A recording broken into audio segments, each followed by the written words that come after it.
Alright, so today I have an unboxing video of my brand new toy. I've always been a big fan of the Remington 700, and I have two of them already. This is going to be my actual third one, except this one's a little bit different. This right here is a Remington 700 Ultimate Muzzleloader.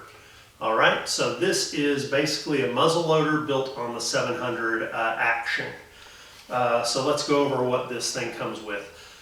First off, it has a fluted barrel that comes standard with it.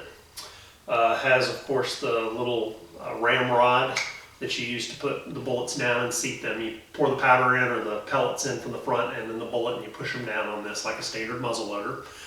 Now, where this differentiates is most muzzleloaders have a 12-gauge primer you stick in the back of them, and they break in the middle. This one actually has a bullet that comes back, and then you have these little cut-off 308 cases that have Magnum primers in them. So they basically cut the end off 308 cases, put Magnum primers in, you stick those in there, and then you lock them down tight. And the Magnum primer gives it far more ignition power than a 12-gauge primer does. It's far more reliable, too, than a 12-gauge primer. So you're almost making a muzzleloader like a standard rifle at that point. You're basically almost doing it like a cartridge-fed rifle at that point with all this technology they're putting behind it.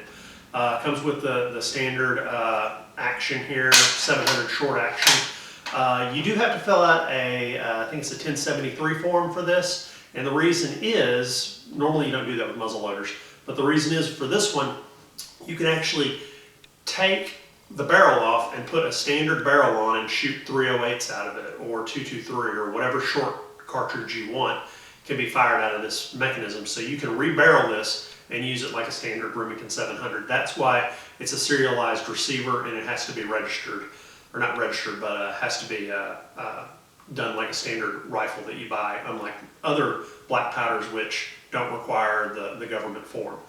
Also comes with the X-Mark trigger. It can be adjusted with an Allen key anywhere from 5 to 2 pounds. So that's a plus there. I like not having to replace the triggers. I like having the adjustable triggers coming out of the box. Also has a Bell & Carlson synthetic competition stock, which is very nice. I like the Bell & Carlson stock. I have one on one of my other rifles. Really nice, looks good, works well, free-floated, all that jazz.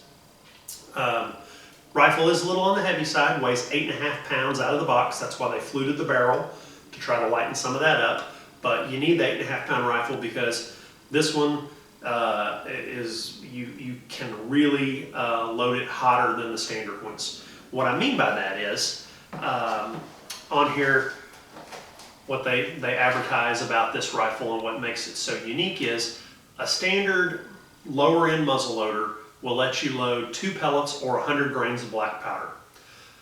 A Magnum capable muzzleloader will let you load 3 pellets or 150 grains of black powder, and that's considered a hot load.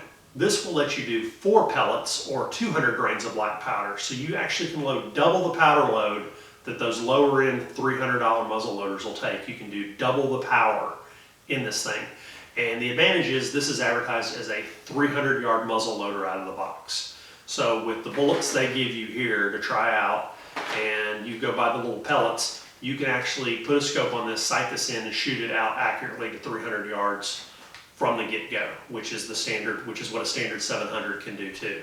So they've really kind of upped the accuracy and the quality of the muzzleloaders, and I really enjoy that. So I can't wait to get out there and try it. One other feature on this that's kind of neat is where because it's a muzzleloader, they don't need the part on the bottom on the hinge plate to drop out the spare rounds. So they keep a place right here to keep the spare ignition system. So you can put 3 primers down in the bottom and then close it up. And then that way when you're hunting, you keep your bullets and your powder, and you have those with the rifle so you don't forget them. So that's kind of a neat use of the space that already existed in the design. But anyway, that's my new muzzleloader, and I'm going to make some more videos of me taking it out and shooting it and prepping it for shooting. So thanks, and have a good one.